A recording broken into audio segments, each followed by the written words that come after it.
जय श्री कृष्ण भक्तों। श्रीमद् भगवद गीता अध्याय 3 श्लोक 2। व्यामिश्रेणेव वाक्येन बुद्धिं मोहयसीव मे तदेकं वद निश्चित्य येन श्रेयोहमाप्नुयाम। अर्जुन भगवान कृष्ण से प्रश्न पूछ रहा है ताकि उसके संशय मिट जाए, उसका मोह नष्ट हो जाए और उसका कल्याण हो जाए। अब अर्जुन भगवान से कहता है कि हे प्रभु, आपके इन व्यामिश्रित अनेकार्थक मिले हुए वचनों से मेरी बुद्धि मोह में पड़ती हुई मालूम पड़ रही है। इसलिए हे प्रभु, निश्चय करके मुझे वह एक बात बताइए जिससे मेरा कल्याण हो सके, जिससे मैं कल्याण की प्राप्ति कर सकूं। गीता के दूसरे अध्याय में भगवान श्री कृष्ण ने आत्मा और पदार्थ के गुणों का विस्तृत वर्णन करके आत्मा की महिमा स्थापित की थी। भगवान ने अर्जुन को अपने कर्तव्य पालन का महत्व भी समझाया था। साथ ही भगवान ने कर्मयोग की महिमा का विस्तार से वर्णन किया।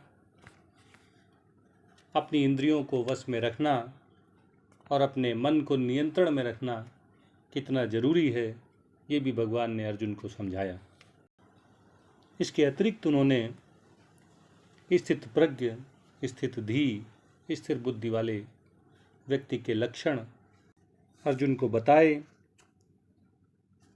कि वह कैसे शांति को प्राप्त करता है, कैसे सुख को प्राप्त करता है, कैसे स्थिर बुद्धि को प्राप्त करता है और कैसे ब्रह्म निर्वाण को प्राप्त करता है। इस प्रकार भगवान कृष्ण ने दूसरे अध्याय में अर्जुन को जिन जिन विषयों में समझाया, उसका एकमात्र उद्देश्य अर्जुन को उसके दुख से, उसके शोक से, उसके विषाद से, उसके मोह से बाहर निकालना था।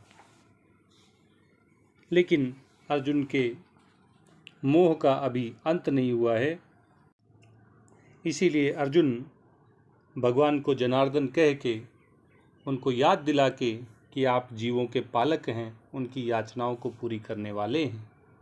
अर्जुन भगवान से यह विनती करता है कि आपके मिश्रित वचनों से, अलग अलग विषयों की आप द्वारा बताई गई महिमा से मेरी बुद्धि मोहित सी हो रही है, मानो मेरी बुद्धि मोह को प्राप्त हो रही है।